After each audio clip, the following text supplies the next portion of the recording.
Hi, I'm Rick Dior, and today I'd like to talk about the open-handed conga technique I use. Now, by open-handed, I mean my fingers are splayed out a little more than the traditional way, which they would be closed up.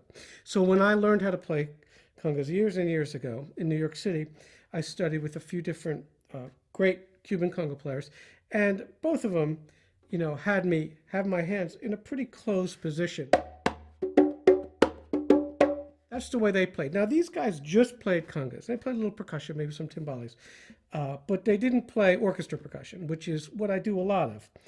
And when you do that, you're going from congas to maybe xylophone or snare drum.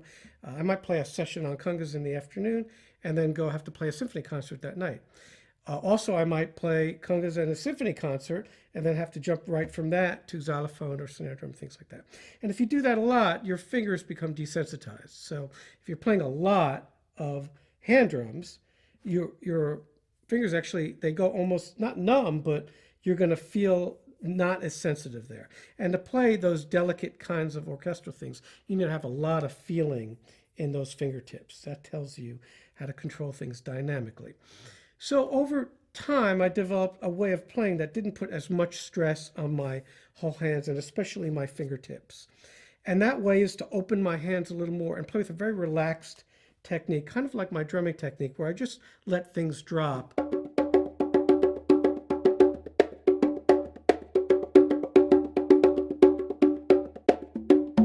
So it's very, very light, and I'm not using force. I'm just using the weight of my hands, my forearms. Shoulders are very loose, very similar, like I keep saying, to my drumming. Now, to work on this, the first thing you have to realize is that when you do the slap, which is the obviously going to be the most dangerous um, as far as hurting your hand, that's the most dangerous thing on the instrument. It doesn't have to be, but if you force it like that and you're tight, you might even get a bone bruise. I've had students come to me that have gotten that when they first started playing. And then I, kind of straighten them out and show them an easy way or easier way to play. So when I think of the slap, I'm hitting with this part of the hand first, and then my fingers are hitting second. So the fingertips are not bearing all the brunt of that. A lot of that is this part, this joint here. So in between these two joints, you have some skin there. That's where I'm trying to get that. If you just get it on your fingertips, what happens is they'll split. And I had that happen. I used to play gigs in Spanish Harlem all the time in New York to pay my rent. And we'd play 4 or 5 hours on the weekends at night. And after a while, what happens is that those fingers will callous a little, but they'll also start splitting. I used to use super glue to close those things. Now you can use band-aids or some sort of surgical tape, but the problem is that dulls your slap because it's like putting a muffler on there.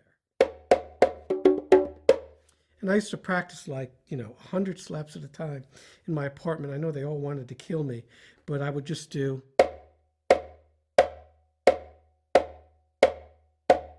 And try to get them all even without pain, and that was the thing. And so I can do that forever for now and I'm not have feel anything.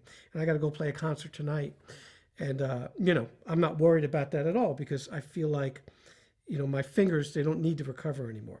So the gist of this technique is, number one, a very loose hand. Now, I know that looks a little weird to some of you, especially you professional conga players might say, what the hell is he doing? And that's fine. But again, doing what I do, all these different instruments, it's very, very important that I keep my hands, solid and not cut up and that I can do this. So I can't get the really thick calluses that some people have. I once shook hands with Frankie Malabe years ago, and it was like shaking hands with a brick. He had just big calluses. They were thick. You felt it like sandpaper, and it would be really tricky to try to play a lot of the stuff I do like that. So the technique that I would suggest using is this loose technique. Now on the left hand, you want to bounce that. So if you're doing triplets,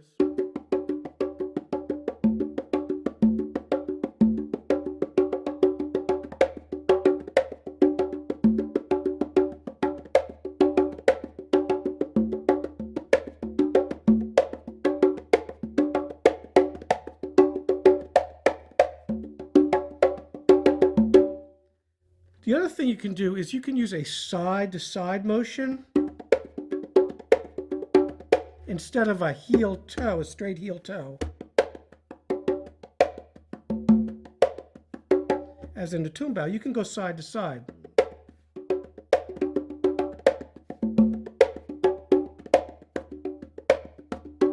And one thing I do is I use my fingertips to accent notes instead of leaving my hand flat all the time.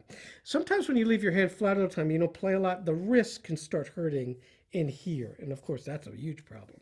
So to alleviate that, I play like this. I tent it up like that, like a rooftop, see?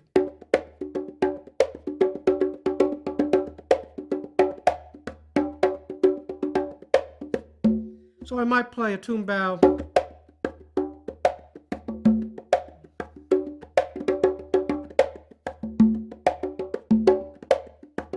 instead of just doing this.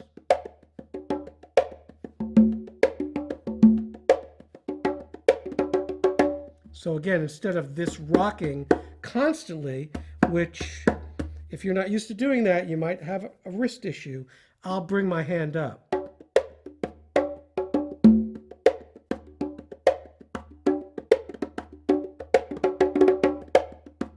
So let's go slow.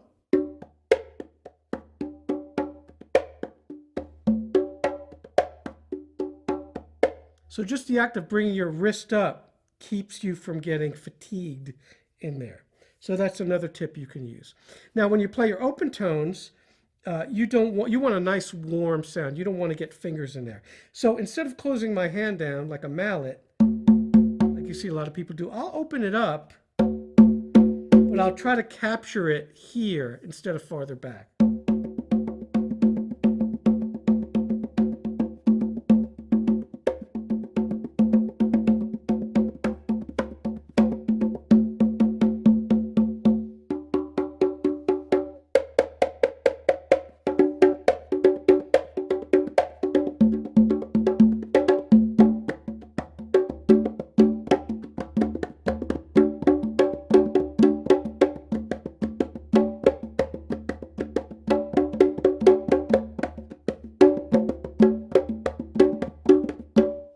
So those kinds of ostinatos where you're just doing your right hand.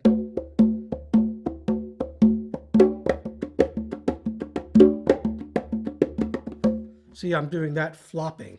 It's kind of like a fish out of water. You know, if we catch it, throw it in the boat before you club it. I don't do that. But, you know, before something else happens, it's moving like that.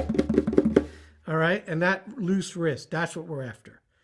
And the open fingers don't have to be this open, but, you know, just a natural kind of open like that. Instead of that, which is tight, okay? And instead of that, which is even worse. So if you just hold your hands out like that, most people don't do that when they hold their hands out. They'll do that. And try it. If you do this at home, there's tension there, right? If you release it, no tension. And that's the way you want to play. And the trick is getting the sounds, you know, that you want. So you'll have to practice over and over. And if I can get a ladder slap like this, you know, but again, that's fatiguing. You don't need to do that in an orchestra hall. The hall will take care of it. If you're playing in a small club, you know, you may want to play a little louder and obviously mic the drums if you can. I'll just play a little and we'll call it a day.